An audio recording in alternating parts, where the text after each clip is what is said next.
Hi, my name is Richard Belrock, and I'm part of the organization for TRI Amsterdam. In the next few minutes, I'll be taking you through the most important aspects for your race this weekend. Of course, I know it's an anxious period, but hopefully, by going through this briefing, you'll best prepared for your event. TRI Amsterdam takes place on June 15th, 2025, in the Bella Vista Park, Park Zomerlust in Amsterdam. There's two distances on offer: the middle distance and the standard distance. The schedule for Saturday, June 14, 2025 is only registration and bike check-in, so no racing on Saturday. At 1 p.m. registration opens in the Bella Vista Park. At 1:15 also bike check-in opens, that is in the Park Zomerlust. At 6 p.m. that's when registration closes, so you cannot no longer pick up your race packs. And at 6:15 that's when the bike check-in closes and you can no longer check in your bike. When you go to registration and go pick up your race pack, you will receive the following materials from us: the bib number, which needs to be worn on the back on the bike and on the front on the run; the sticker sheet that contains 2 stickers for your helmet, a bike sticker to be placed under the saddle, and a bag label.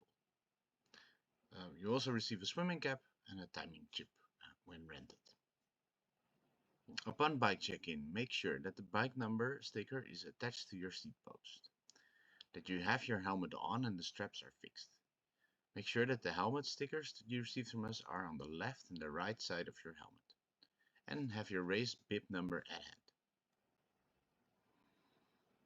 Then the schedule for Sunday, June 15. At 7 a.m. there's the final or last minute registration and bike check-in open.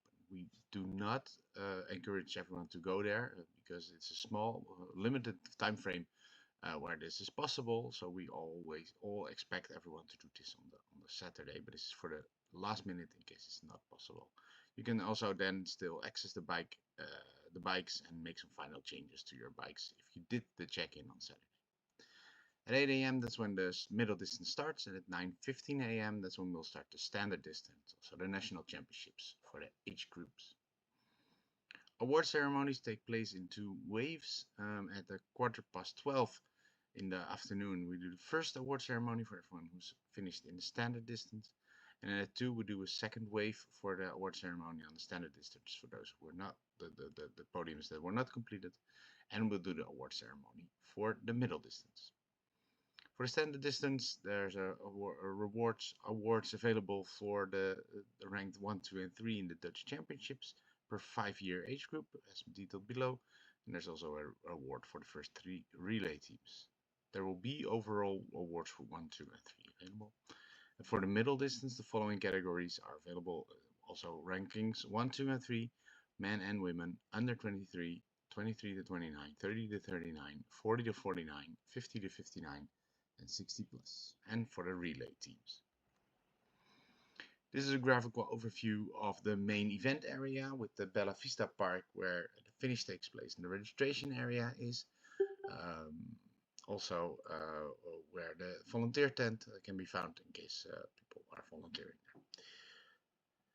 there. The Park Zomerlust has the transition area and the swim start, so that's next to the Amstel river. That's where you see the swim start and the transition area. The item number with 2 on the map is the bike check-in area. That's the tent where you need to go to check in your bikes in the transition area. Onto the swim course. The 0D swim course is for the middle distance 1.9k lap, starting from the rowing club, passing under the Berlage Bridge and then back to the finish, the swim finish in the Park Zomerlust where you enter the transition area. The current water temperature is measured at 19.5 degrees Celsius, and that means currently that the wetsuit is optional. However, for formality, we need to mention that the final call on this will be made 1 hour before the start. For the standard distance, it's more or less the same lap. You start from the rowing club, but you do not swim under the Berlage Bridge. You just make a turn just before that, and then head to the swim finish and into the transition area.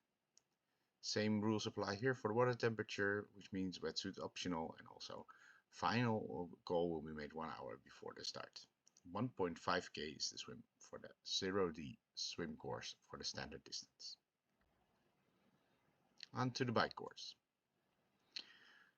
Bike course for the middle distance is 2 laps, making a total of 90k, going in a clockwise direction. Do note that the course is not traffic free, but there is some traffic allowed, as residents are allowed to access and enter their houses. They will always pass volunteers and traffic managers from us, but in some cases you might see a car, but they have passed security staff from us. So, but be mindful. Keep right at all times, except the first and last 100 meters of the bike course. That's the only place where you need to go left a bit. For the standard distance, the bike course is 1 lap of 42k. Also here, same rules apply. As you can see, the difference between the middle distance and the standard distance is the part to the south of the map, which is a little bit shorter for the standard distance. As mentioned, that the part on the south, that's where there is a split. That's about after 20k, just after the small village of Loenersloot. That's the place where the middle distance is sent straight and the standard distance is sent to the left. There will be a sign, as indicated on the right here in this slide, which will show you where to go. So be aware of that moment, especially if you're doing the standard distance, because you need to turn left, middle distance goes straight. At the end of the lap, about after 39 kilometers, there's the watt cycling kilometer. And just after that, there is a split for the next lap to the right for the middle distance only, and go to the transition area, keep on going straight. So standard distance immediately will go straight, and then middle distance, the first lap will go right for a second lap. And the second time, then they go straight into the transition area. Also good to know, the race takes place on public roads, and there are some spots on the course where the road service is not as good as we hoped.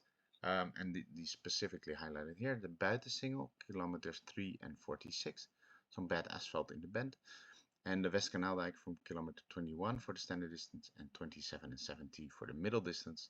There are several bumps and holes in the road. We'll try to mark them as good as we can, but please be mindful there. You're responsible, of course, to adjust your speed where necessary to pass it safely. Also good to mention for those who raced with us multiple times, I will go here just after passing by Apkoude. Previous years we went on the bike path around the lake here, but now we're passing on the highway. So make sure that you are aware of that, and yeah, it's a small change compared to last year. Small improvement. Rules on the bike course. For the transition area, make sure you only take your bike from the rack in the transition area once your helmet is fixed. As a rule, your helmet must be fixed if you touch your bike. And then with your bike in hand, you walk to the mount line, which is at the exit of the transition area, and only you are allowed to jump on the bike after this mount line.